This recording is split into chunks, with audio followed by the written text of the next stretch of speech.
Pois quando Deus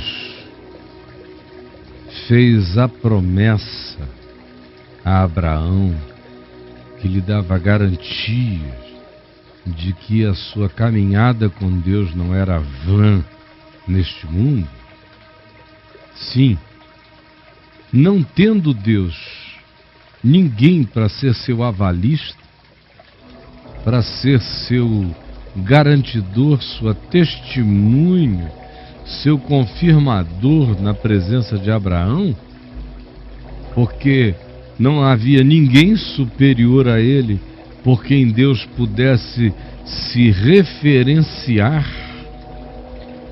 dizendo: eu juro por. Declararia Deus juramentos em nome de quê? De quem? Eu juro pela minha criação, eu juro pelos sóis, pelas galáxias, pelas existências? Não. Tudo isso existe nele, tudo isso é nada. Ele é o único, ele é. Não tendo, portanto, ninguém superior por quem jurar, jurou por si mesmo, dizendo: eu te abençoarei. Eu te abençoarei.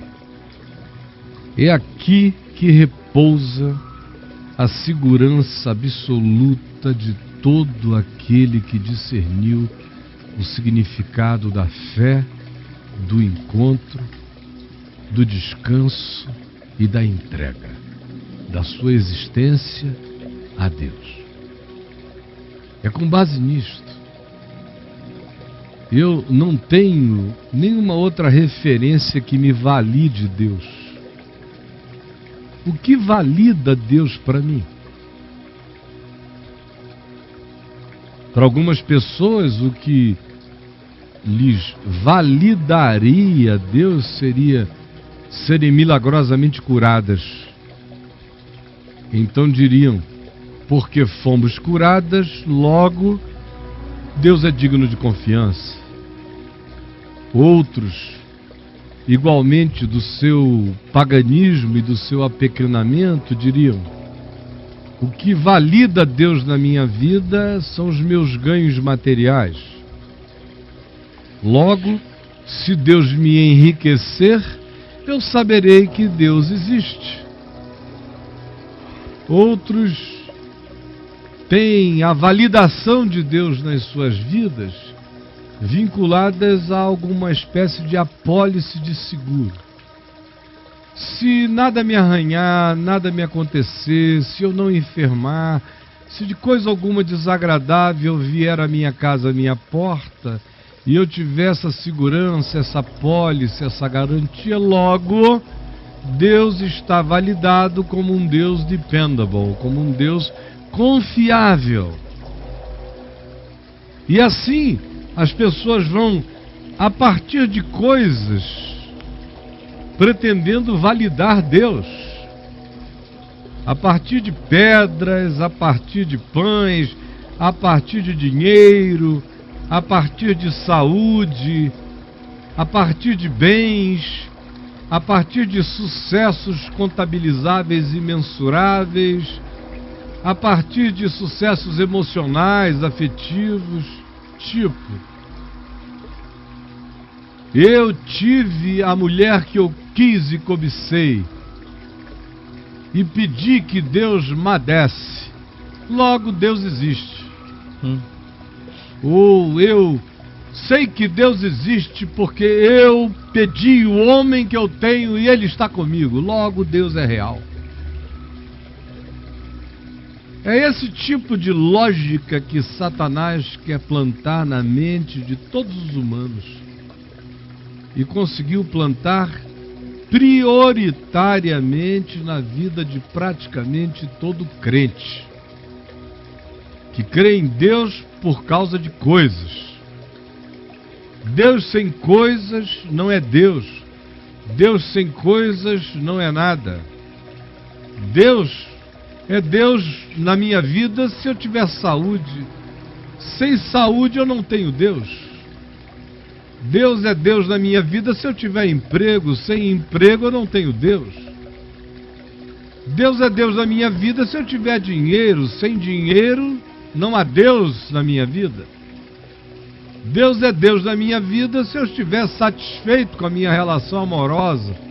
Abandonado, abandonada, traído, traída, não há Deus na minha vida.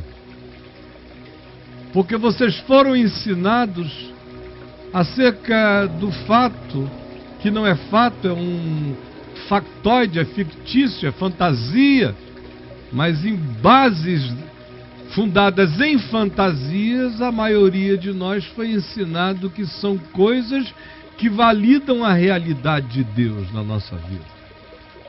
É como a pessoa que diz: vamos para a igreja tal, porque lá as coisas acontecem. Ou seja, lá Deus é validado pelas coisas que são realizadas. O interessante é que Abraão recebeu de Deus uma promessa quando ele ainda era relativamente jovem, entrando entre 37, 38 e 40 anos de idade, começando por aí a vida, entrando na maturidade adulta. Ele ouviu a voz de Deus, ele nunca tinha ouvido, e uma promessa: eu te abençoarei. Pode sair daqui do maior centro urbano, tecnológico e cultural do mundo, da Mesopotâmia, e vai para a terra do nunca, para a terra do nada. Eu te abençoarei. E farei de ti uma bênção para o mundo inteiro, para a terra toda, para todas as famílias. De um modo ou de outro serão abençoadas pelo que eu fizer na tua existência. E Abraão se levantou e foi. E caminhou 100 anos. Caminhou aproximadamente mais 55, 60 anos no chão dessas palavras que nunca se cumpriram. Te multiplicarei, te darei descendência. E ele foi vendo os peitos da mulher dele se arriarem. Ela entrou na menopausa, parou de menstruar. O texto de Romanos nos diz, e o de Hebreus confirma, que Abraão ficou amortecido sexualmente, perdeu a potência sexual, já não conseguia mais ter nenhuma performance, nenhum tipo de atividade de intercurso sexual, e a mulher estava estéril pela velhice, se alquebrou por inteiro e a promessa não chegava. Ele teve dias de angústia, de sombra, de algumas dúvidas. Se recuperava não porque algo extraordinário acontecesse, mas porque a palavra se renovava dentro dele. A promessa, o pacto, a fidelidade, o caráter de Deus se refazia dentro dele, e ele perseverava, sem ver nada, sem enxergar coisa alguma, por uma compreensão que ele tinha tido e você até hoje não teve e não aceitou e não acha suficiente. Abraão disse: Deus jurou por Deus a meu favor, logo eu estou garantido, porque a minha segurança acerca de Deus é Deus.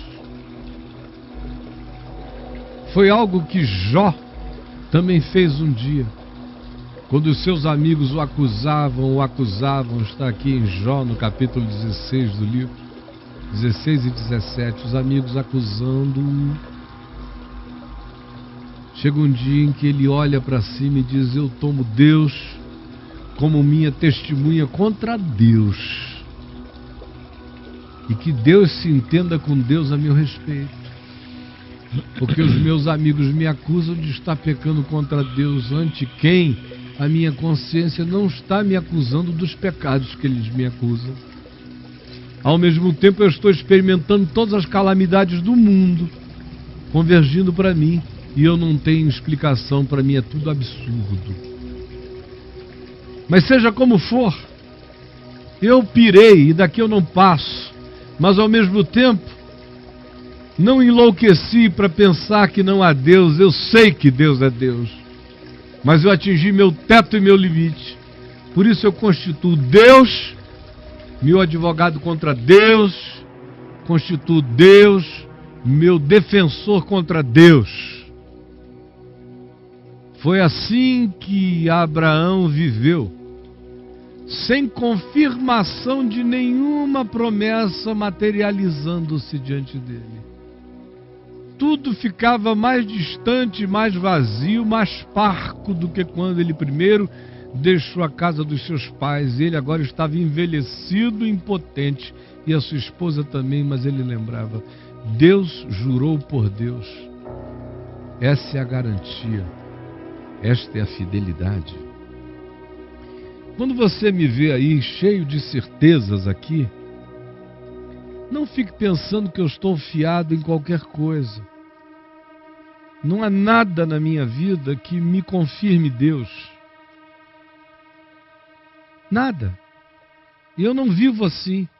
Não são as coisas que me confirmam Deus. É o meu Deus que valida as coisas para mim. E não o contrário. Não é porque a minha mulher me ama que Deus é bom para comigo. Mesmo que ela não me amasse, Deus seria bom para comigo.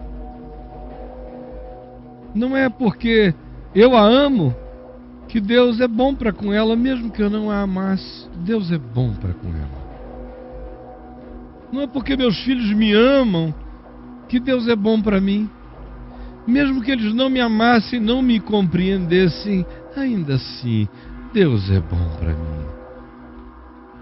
Não é porque eu como, bebo, visto, e não é porque eu esteja hoje aqui assentado sem nenhuma dor lancinante, que Deus é bom para mim.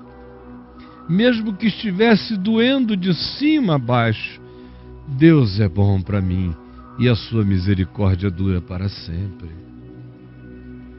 A fé só se transforma adulta, em fé madura, em fé que vence o mundo, em fé que persevera, em fé que herda promessas, quando nada e nem coisa alguma são validadores de Deus na nossa vida.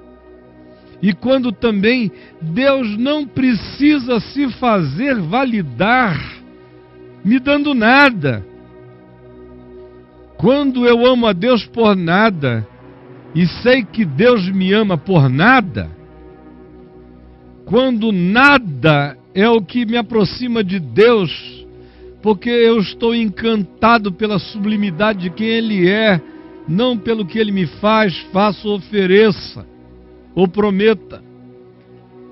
E Ele contempla em mim a resposta de um amor sem barganhas, que não tem negócios a fazer, mas que o ama também por nada, porque entendeu que aquele que do nada e por nada me amou e me criou, tem que ser amado por mim por nada, pela bênção apenas de ser. Fato dele ter me constituído, me ter dado mente, compreensão, autopercepção, um eu, essa capacidade de voltar-me sobre mim mesmo, de me enxergar, de dizer: eu sou o Caio, eu sou. Este é o tesouro, é ser e saber de si. Eu fui constituído um Deus, porque sei de mim, porque recebi a palavra do Deus eterno, a palavra santificada e que veio a mim. E Jesus disse: ora, se aqueles a quem a palavra de Deus foi destinada, acerca deles se disse: sois deuses, quanto mais aquele a quem Deus santificou e encarnou como palavra viva e enviou ao mundo, não será o Filho de Deus.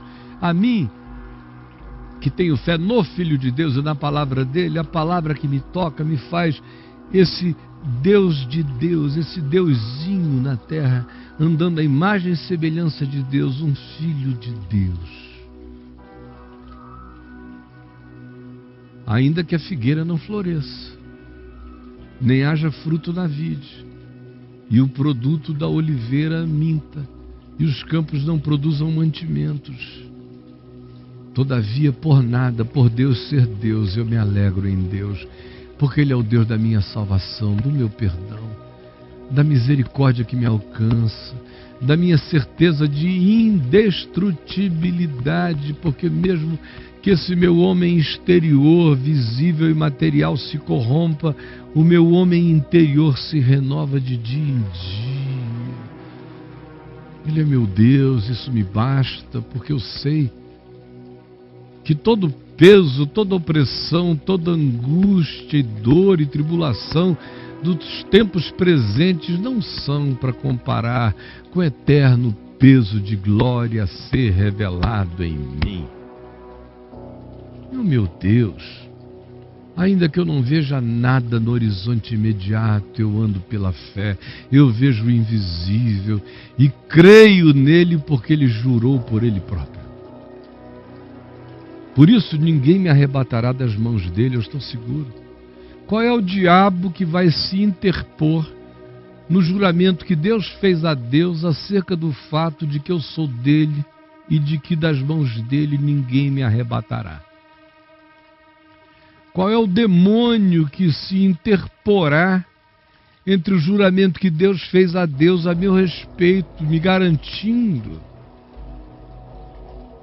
que aquele que vem a Ele, assim como eu a Ele venho pela fé, jamais serei lançado fora? Quem é que se interporá e tentará relativizar a certeza que Deus dá a Deus para que eu a ouça como benefício para mim, quanto ao fato de que a salvação que me alcançou é eterna e que não está sujeita a negociações nem a condições, porque Ele me amou primeiro e unilateralmente mantém a sua fidelidade? Qual é o demônio que mudará a realidade que se manifesta por meio das seguintes palavras? Pois, se o negarmos, Ele por sua vez nos negará. Mas se formos a Ele infiéis, Ele todavia permanece fiel, porque Ele não pode negar-se a si mesmo. Porque Deus jurou a Deus e não se arrependerá. Deus jurou a Deus e não se arrependerá. Quando as dúvidas, os medos, os pânicos, as incertezas, os titubeios vierem a você para buscar relativização da sua confiança, responda ao seu coração, à vida, a anjos, a demônios, a principados e potestades e ao absurdo da existência. Porque Deus jurou a Deus a meu respeito, Ele não se arrependerá.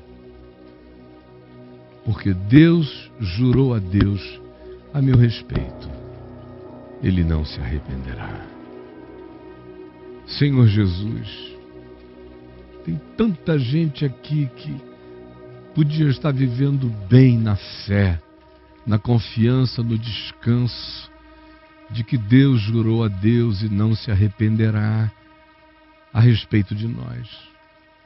Mas são pessoas que nunca alcançaram isto, porque foram feitas presas do medo, da religião da dúvida, dos condicionamentos, dos atrelamentos, das dívidas, dos pagamentos, das certezas compradas e que têm que ser renovadas em contratos, em acertos, em sacrifícios de bodes e de touros, toda vez de novo, onde nada está certo, nada está garantido, nada está firmado, porque na mente deles, quem decide isso é um homem, ou é um grupo, ou é uma instituição, e não Deus falando com Deus a meu respeito, resolvendo o meu caso entre Ele e Ele, mais ninguém, e declarando para que tu tenhas convicção de que assim é, e para que tu saibas que eu não me arrependerei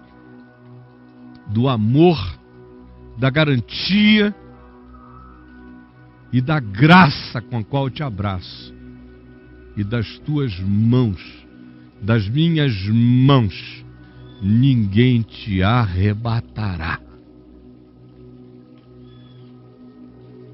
Planta essa convicção que salva a mente, que acalma o espírito, que apazigua a alma, que desfaz neuroses, que dilui paranoias e que dá serenidade ao ser. Planta esta confiança, ajuda-nos a, pela fé, tomarmos posse do fato de que tu juraste a nosso respeito e não te arrependerás.